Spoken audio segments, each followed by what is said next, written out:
So hello everyone, कैसे हैं आप सभी लोग। मेरा नाम है दीपक और आप सभी का स्वागत है दीपक ग्राफी हिंदी यूट्यूब चैनल पे। सो आई होप आप सभी लोग अच्छे होंगे, सभी लोगों को यूज़ करोगे, नई नई चीज़ें क्रिएट कर होंगे। सो गाइस, सबसे पहले आप सभी को नव वर्ष की हार्दिक शुभकामनाएं and happy new year to all of you. Enjoy your day, you enjoy your year and get lots of success in your life. Alright, and आज की इस वीडियो में बात करने वाले कि कैसे हम क्रिएट कर सकते हैं इस टाइप का ब्लेंडर में एनिमेशन, जो कि काफ़ी इजी है। मोशन ट्रैकिंग की मदद से हम ये करने वाले हैं। सो बिना किसी देरी के शुरू करते हैं आज का वीडियो। तो सबसे पहले गाइस, मैं आ चुका हूँ अपनी ब्लेंडर स्क्रीन पे और यहाँ पे आप देख सकते हैं हमारे पास यहाँ पे एकदम ब्लैंक यहाँ पे एक प्रोजेक्ट फाइल है। तो मैं जाऊँगा अपनी प्लस वाले आइकन पे और यहाँ पे बेसिकली मैं डायरेक्टली जाऊँगा अपने VFX के सेक्शन में और यहाँ पे हमारे पास एक ऑप्शन है मोशन ट्रैकिंग। इसको मैं जैसे ही क्लिक करूँगा मैं आ जाऊँगा अपने नए ट्रैक पे बेसिकली। ठीक है, यहाँ पे आने के बाद सबसे पहले यहाँ पे मैं लेके आऊँगा वो वीडियो जिसको हमें करना है ट्रैक। उसका लिंक आपको नीचे डिस्क्रिप्शन में मिल जाएगा, आप वहाँ से डाउनलोड करके इसकी प्रैक्टिस कर सकते हैं। हालांकि वो वीडियो काफ़ी लंबी है, बट मैं आपको उसका शॉर्ट फॉर्म दे दूंगा, या फिर आप उसको शॉर्ट करके खुद भी अपने हिसाब से जहाँ भी जो भी ऑप्शन आपको चाहिए या फिर जो भी पार्ट आपको चाहिए वो आप यूज़ कर सकते हैं। तो मैं इस वीडियो को डबल क्लिक करके ले आया अपनी स्क्रीन के अंदर। आप देख सकते हैं ये वाली जो वीडियो है वो हमें यूज़ करनी है। तो जैसे आप ब्लेंडर में कोई भी वीडियो लेके आते हो, आपको दो चीज़ करना बहुत ही ज़रूरी है, या फिर कह सकते हो बहुत ही अनिवार्य है। आपको सबसे पहले बेसिकली यहाँ आना है रेंडर प्रॉपर्टीज़ के अंदर और यहाँ पे आपको बेसिकली कलर मैनेजमेंट में चेंज करना है view transform as a standard. तो आपको जो फुटेज के रियल कर रहे हैं वो वहाँ पे आपको दिखने लग जाएंगे। सेकेंडरी आपको ये चेक करना है कि आपकी जो फुटेज है बेसिकली उसका जो फ्रेम रेट है वो कितना है। एग्जैक्टली वही फ्रेम रेट आपका बेसिकली किसका होना चाहिए, ब्लेंडर के डिफॉल्ट का भी होना चाहिए। तो इतना सब कुछ करने के बाद अब आप रेडी हैं आगे के स्टेप्स के लिए। तो सबसे पहले गाइस, यहाँ पर जो ऑप्शन आता है हमारा वो आता है सेट सीन फ्रेम्स का, जो कि होता है बेसिकली अगर फुटेजेस आपके सीन के अकॉर्डिंग लंबी या छोटी है तो आप इसके यहाँ पे क्लिक करके उस फ्रेम को सेट कर सकते हो। पर एज पर इस वीडियो की रिक्वायरमेंट, ये वीडियो आपकी कम से कम 1.5 मिनट की है या शायद 40-50 सेकंड की तो है ही। तो उस हिसाब से अगर देखा जाए तो ये जो वीडियो है मेरे लिए काफ़ी लंबी है और मैं नहीं चाहता कि मेरे को इसमें कोई ज़्यादा लंबी वीडियो चाहिए। तो यहाँ पे मेरे लिए 250 फ्रेम जो है अभी बाय डिफ़ॉल्ट फिक्स सही है। ऐसा देखोगे तो इसका जो एग्जैक्ट फ्रेम रेट है वो यहाँ पे बेसिकली 2000 फ्रेम के आसपास है। इट्स ओके, कोई समस्या नहीं है, कोई दिक्कत नहीं है, हम इसको बाय डिफ़ॉल्ट ऐसे ही रखेंगे। तो जो ये वाला ऑप्शन है इसको मैं यहाँ पे नहीं करूँगा, बट अगर आपको यूज़ करना है ये वाला ऑप्शन तो आप मेरे प्रीवियस वीडियो जाके देख सकते हो। पीछे वाली वीडियोज़ में आपको ही पता चल जाएगा एग्जैक्टली हम इसको किसके लिए यूज़ करते हैं। नेक्स्ट हम आते हैं प्रीफैच में। प्रीफैच करना बहुत ज़रूरी है क्योंकि ये आपकी वीडियो को बेसिकली एक बार रेंडर कर देता है, कह सकते हैं कि इसका जो कैशर जनरेट कर देता है, ताकि हम इसको प्ले करें तो हमको स्मूथली यहाँ पे प्ले होते हुए चीज़ें दिखे। तो इसलिए हम प्रीफैच करते हैं। प्रीफैच करने के बाद सबसे पहले बेसिकली हमें यहाँ पे क्या करना है, एक ऑप्शन आता है डिटेक्ट फीचर का, आपको उसको जस्ट क्लिक कर देना है। जैसे आप उस पर क्लिक करेंगे तो आपके सीन्स में, आपके वीडियो में कुछ पॉइंटर्स या फिर कुछ मार्कर्स दिखना शुरू हो जाएंगे। तो आपको जस्ट यहाँ पे इसकी प्रॉपर्टीज़ को ओपन करना है और ओपन करने के बाद यहाँ पे आपको जो थ्रेशोल्ड है उसको आप थोड़ा कम ज़्यादा कर सकते हैं एज़ पर योर रिक्वायरमेंट। पर मेक श्योर कि जो भी आपका फ्लोर है वहाँ पे कुछ कुछ तो पॉइंटर रहने चाहिए ताकि आप उनको ट्रैक करके वहाँ पे चीज़ों को प्लेस कर सकें। ये बहुत ज़रूरी है। तो मैं इस हिसाब से चीज़ों को प्लेस कर रहा हूँ ताकि ये मेरा फ्लोर यहाँ पे जो है विजिबल हो जाए। बाकी मुझे कोई भी पॉइंटर से इतना कोई मतलब नहीं है, मेरे को बस फ्लोर पे चीज़ें चाहिए जो कि मुझे अभी फिलहाल अभी ठीक ठाक लग रही है। ठीक है, मैं थोड़ा सा और बढ़ा लेता हूँ। Let's see. Okay okay, already guys, इतना सब कुछ करने के बाद आपको जस्ट यहाँ पे एक दो ऑप्शन और करने हैं। पहले आपको है कि आपको प्रीवियस फ्रेम को इनेबल कर लेना है और लोकेशन में आपको फाइन रखना है। इतना सब कुछ करने के बाद आपको जस्ट खाली हिट करना है यहाँ पे ट्रैक, और जैसे आप ट्रैक करेंगे आपको ये डेटा यहाँ पर दिखेगा। एक बार आपको फिर से इस डेटा को क्लिक करना है और डिटेक्ट फीचर फिर से आप करेंगे तो आपने फॉरवर्ड और बैकवर्ड दोनों साइड यहाँ पे कर लिया है। इतना सब कुछ करने के बाद आपको जस्ट जाना है बेसिकली अपने सॉल्व वाले ऑप्शन पे, और यहाँ पे जाने के बाद आपको जस्ट करना है सॉल्व कैमरा मोशन। तो जैसे आप इस पर क्लिक करेंगे, बट उससे पहले आपको कुछ ऑप्शंस का ध्यान रखना है कि यहाँ पे आपको ऑप्टिकल सेंटर और फोकल लेंथ को इनेबल करके की फ्रेम वाले ऑप्शन को भी इनेबल कर देना है। इतना सब कुछ करने के बाद आपको जस्ट सॉल्व कैमरा मोशन पे क्लिक करना है। आप जिनको नहीं पता सॉल्व कैमरा मोशन क्या होता है, बेसिकली एक तरीके का एक ऐसा ऑप्शन है जिससे आपका बेसिकली कैमरा की जो ट्रैकिंग है उससे पता चलता है कि एक्जैक्टली वो ट्रैक हुआ ही नहीं हुआ। ये बेसिकली मूवमेंट वाले कैमरे के लिए ज़्यादा यूजफुल है, इस वाले में इतना यूजफुल नहीं होगा, बट स्टिल फिर भी हम कर लेते हैं क्योंकि हमें करना ज़रूरी है, क्योंकि ये पार्ट ऑफ द चीज़ है। ठीक है, तो अभी हमारे जो सॉल्व एरर आ चुका है वो बहुत ज़्यादा ही लेस है, 0.06, जो कि काफ़ी परफेक्ट है और हमको यही 0 में वैल्यू सही होती है।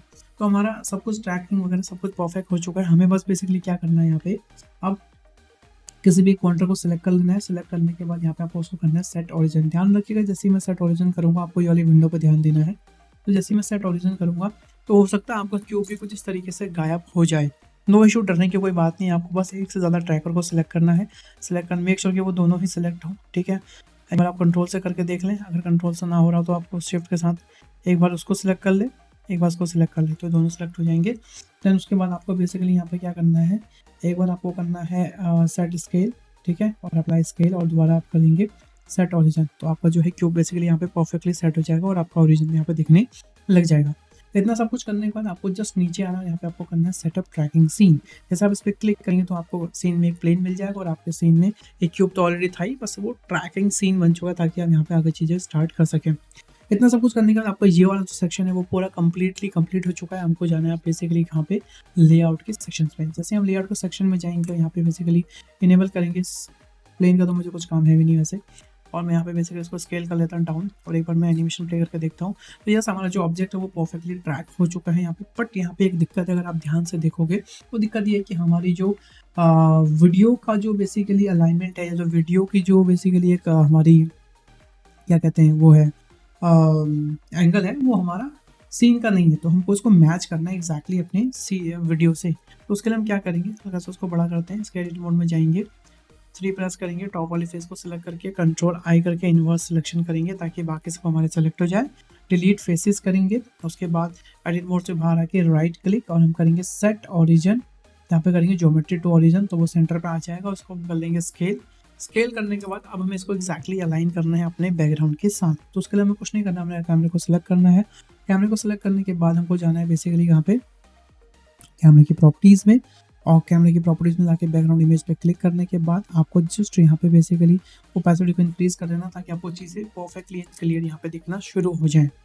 देन उसके बाद कैमरे को सिलेक्ट करने के बाद आपको चेंज करना है अपना origin as a 3D cursor, और उसके बाद आपको चीज़ें रोटेट करना या फिर कह सकते हो कि अलाइनमेंट करना स्टार्ट कर देनी है।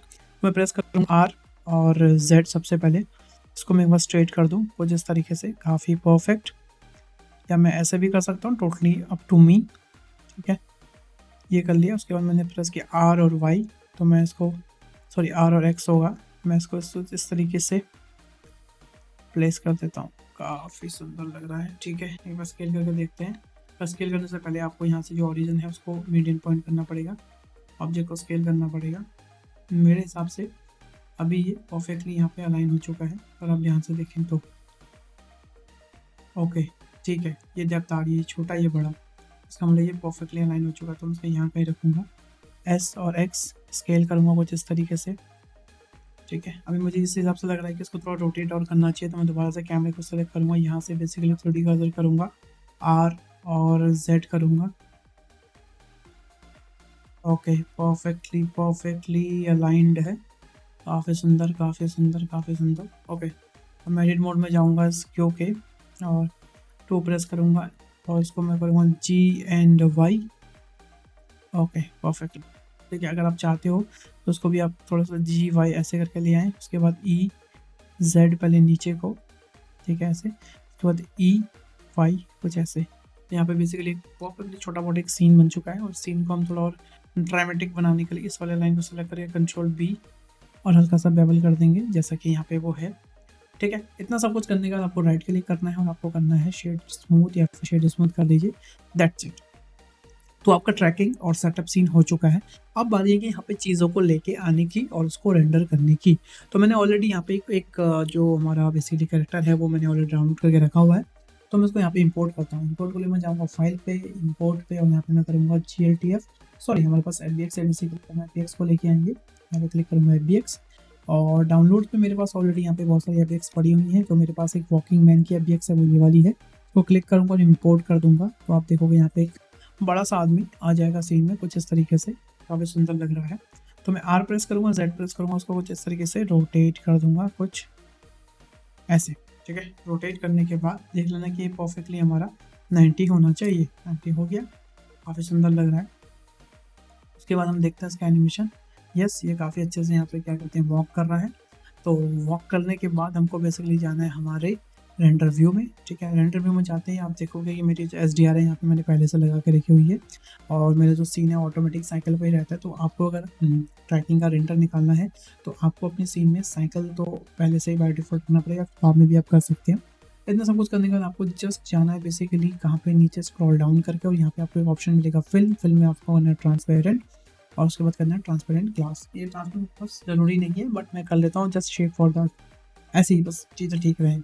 Okay, alright. एंड उसके बाद बेसिकली आप देखोगे कि आपकी जो एसडीआर है बेसिकली वो गायब हो चुकी है और आपका जो सीन है बेसिकली पीछे वो आपका जो रियल सीन है वो दिखने लग गया। इतना सब कुछ करने के बाद आपको बेसिकली यहाँ पे एक चीज़ और करनी है।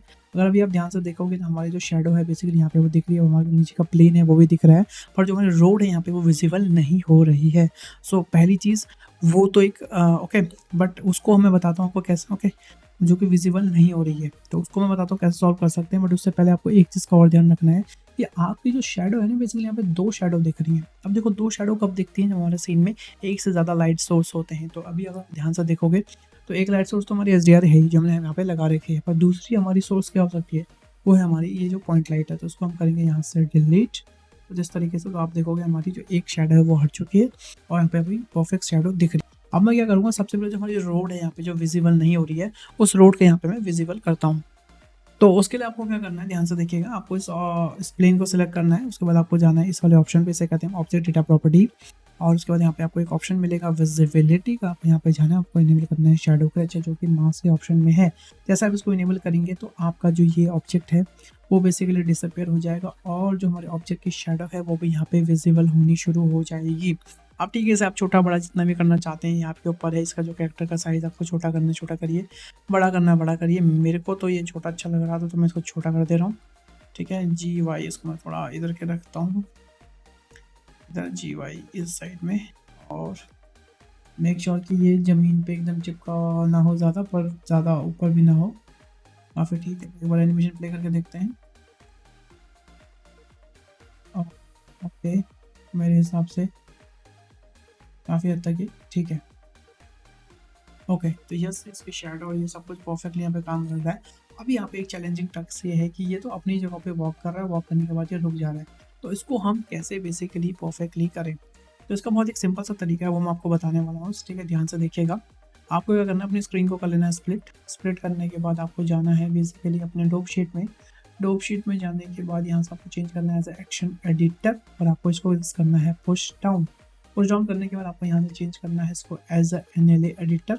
और यहाँ पे आपका जो बेसिकली जो एक्शन है वो यहाँ पे आपको देखो दिखने लग जाएगा। ठीक है, अब इस एक्शन को आप बेसिकली यहाँ से रिपीट कर सकते हो। कैसे, जैसे मैं यहाँ जाऊँगा, यहाँ पे एक ऑप्शन आएगा एक्शन क्लिप, यहाँ रिपीट, इसको आप जितना रिपीट करना चाहते हो उतना रिपीट करते रहो, अभी चलते रहेगा। ये देखिए, ठीक है, ये चलते रहेगा। बट प्रॉब्लम ये है कि ये तो चलते रहेगा पर ये एक ही जगह पे चल रहा है। हमको चाहते हैं कि ये एक छोर से लेकर दूसरे छोर पे पहुंच जाए। तो उसके लिए हमें क्या करना है, बहुत सिंपल सा फंडा है। अब मैं आपको बताता हूँ। जैसे कि पहले तो मैं इसको 250 फ्रेम तक मूव कर लेता हूँ। हाँ ठीक है, 250 के ऊपर ही हो गया। ठीक है, उसके बाद बेसिकली यहाँ पे मैं इसको करता हूँ क्लोज, क्योंकि इसकी मुझे आवश्यकता है नहीं। और यहाँ पे मैं ऐड करूँगा एक कर्व। तो मैंने यहाँ पे ऐड किया एक कर्व। फॉर एग्जाम्पल मैं यहाँ पे ऐड करता हूँ पाथ। कौन सा करता हूँ स्केल, कुछ इस तरीके से। मेक श्योर कि उसका जो स्टार्टिंग पॉइंट है वो उसके लेफ्ट पे ही हो तो ज़्यादा सही है। उसके बाद बेसिकली मैं सेलेक्ट करूँगा इसको, हमारा जो ये कार्टून है, फिर इस पर लगाऊंगा मैं एक कंस्ट्रेनर जिसका नाम होगा फॉलो पाथ। और उसके बाद मैं यहाँ से इसको कर लूँगा सिलेक्ट। तो जैसे ही मैं इसको सिलेक्ट करूँगा ये कहीं ना कहीं सीन में गायब हो जाएगा, कोई दिक्कत नहीं। आपको जस्ट एंड प्रेस करना है, आइटम सेक्शन में जाके जितनी भी इसकी लोकेशन की वैल्यू उसको कर लेना है 0, तो आपको यहाँ पे आ जाएगा। ठीक है, उसके बाद आपको मेक श्योर कि ये वाई एक्सिस पे ही रखना है, सॉरी एक्स एक्सिस पे रखना है। और फिर आपको यहाँ पे क्लिक करना है fix position and follow curve. जैसे आप फॉलो कर्व पर वो ये ज़मीन पे लेट जाता है, तो आपको जस्ट ये देखना है कि ये हमारे लिए कौन से एंगल पे सूटेबल हो रहा है। तो एक तो यस इसको 180 कर दीजिए, ये स्ट्रेट हो जाएगा। उसके बाद ये रोटेट भी होगा। ठीक है, मतलब कि नहीं सर रोटेट नहीं, सर रोटेट आई थिंक। ठीक है, तो -90 से कर दीजिए। ओके परफेक्ट है। ओके, इतना सब कुछ हो गया। अब आप ध्यान से देखिए कि ये अगर मैंने फिक्स पोजीशन करी तो मैं इसको यहाँ से लेकर यहाँ तक मूव कर सकता हूँ। तो मैं क्या करूँगा, यहाँ पे जाऊँगा और यहाँ पे बेसिकली की फ्रेम लगा दूँगा। मेक श्योर ध्यान रखना की फ्रेम यहाँ लगेगा, के बाद 250 फ्रेम पे। तो यहाँ से लेके यहाँ तक, जब तक भी 250 फ्रेम होते हैं इसके। तो अगर अब मैं अपना एनिमेशन प्ले करता हूँ तो आप देखिए ये कुछ इस तरीके से वॉक करेंगे, जो कि काफ़ी सुंदर लग रहा है। ओके सो यस, अब मैं इसको देखिए यहाँ की सेंटर में रखता हूँ इस जगह पे। और उसके बाद आप देखोगे इसकी शेडो भी यहाँ परफेक्ट पड़ रही है और ये यहाँ पे परफेक्टली यहाँ पे ये जा रहा है, जो कि काफ़ी सुंदर लग रहा है। तो गाइस इस तरीके से आप कर सकते हो, ब्लेंडर में ट्रैकिंग यूज़ कर सकते हो। और इसमें आप कोई भी प्रोडक्ट लेके आ सकते हो, जरूरी नहीं कि ये छोटा सा मिनी बंदा लेके आया, आप कुछ भी लेके आ सकते हो। ठीक है गाइस, तो ऐसे ही CGI की और वीडियोस देखने के लिए हमारे चैनल को सब्सक्राइब करें एंड सपोर्ट करें। अगर आप भी सीखना चाहते हैं ब्लेंडर इन डेप्थ में तो हमारे कोर्स ले सकते हैं, नीचे डिस्क्रिप्शन में उसका लिंक है। अभी न्यू ईयर सेल पे उसका आपको बेसिकली मिल जाएगा पूरे का पूरा 50% ऑफ। तो आपको वो कोर्स मिल जाएगा 1499 के अंदर। तो जाएँ अभी इस डील को ग्रैब करें, विद इन 24 आवर में भी शायद उससे पहले भी ये डील क्लोज हो सकते हैं क्योंकि ऑलरेडी बहुत सारी कोर्सेज सेल हो चुके हैं। सो गाइस इस वीडियो के लिए इतना ही, मिलते हैं नेक्स्ट लेसन में। तब तक अपना ध्यान रखिए, bye bye, take care, stay home guys and love you all.